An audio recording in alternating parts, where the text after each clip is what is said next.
sort of any good student that has done her high school studies in Southern Europe, we kind of, we were big on our classical studies, and I kind of, I have some vague memories of my ancient Greek studies. And so, you kind of look up, well, what does autonomy mean? Well, you go back to the Greek etymology of the term, and autonomy means auto, the self, and nomos, law.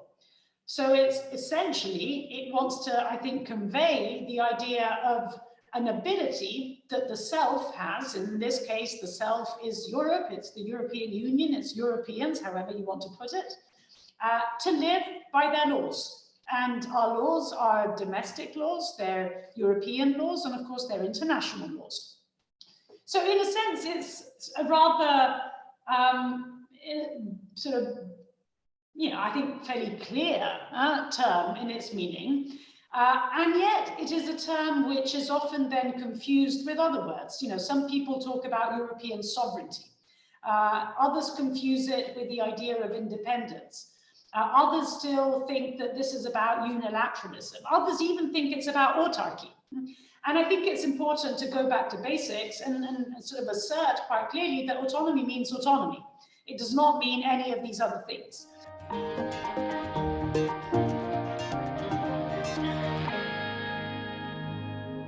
In all honesty, up until, I would say, a decade ago, there was less of a need for the European Union to be autonomous, because we lived in what is commonly known as an international liberal order that was essentially premised on the power of the United States. Now, that power was, during the Cold War, obviously confined to the so-called free world. And then after the fall of the Iron Curtain, it was expanded worldwide. And premised on the power of the United States, the hard power of the United States, we indeed, as Europeans, could live by our laws, and we didn't really have to scratch our heads too much about it. It's something that simply happened. In fact, we not only lived by our laws internally, but we, made a big deal about trying to promote these externally as well. This was a time in which we thought of the European Union as a normative actor that shaped international norms and rules and practices, in a sense, to its own image. Now, I'm afraid that world has gone. And that world is gone because of the fundamental shifts in power in the international system.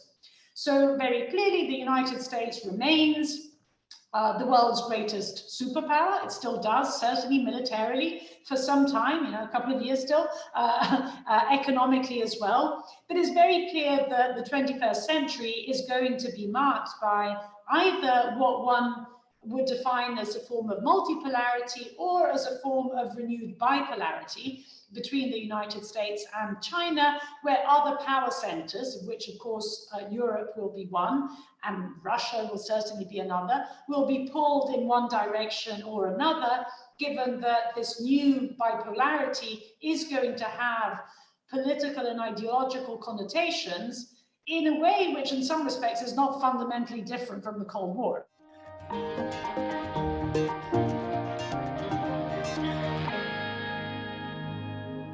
The idea of autonomy was no longer simply something that had to do with security and defense. It also had to do with finance and the role of the euro, the international role of the euro.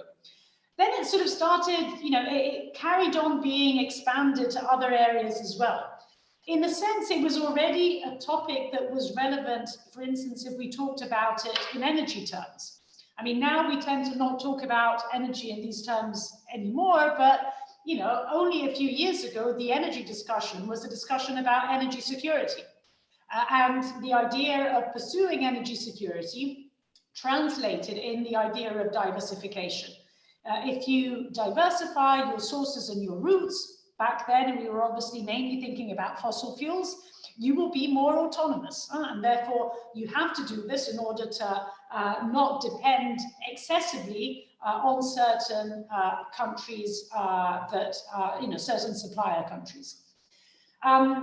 So already it had this energy dimension, which of course mainly had to do with Russia.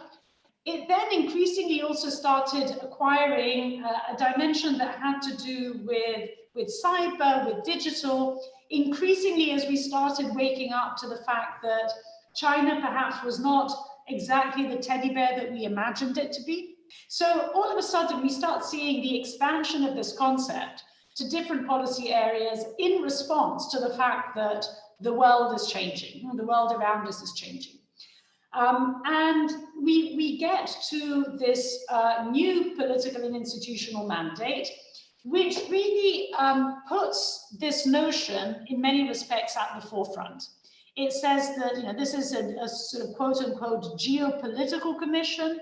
It is a union that wants to speak the language of power.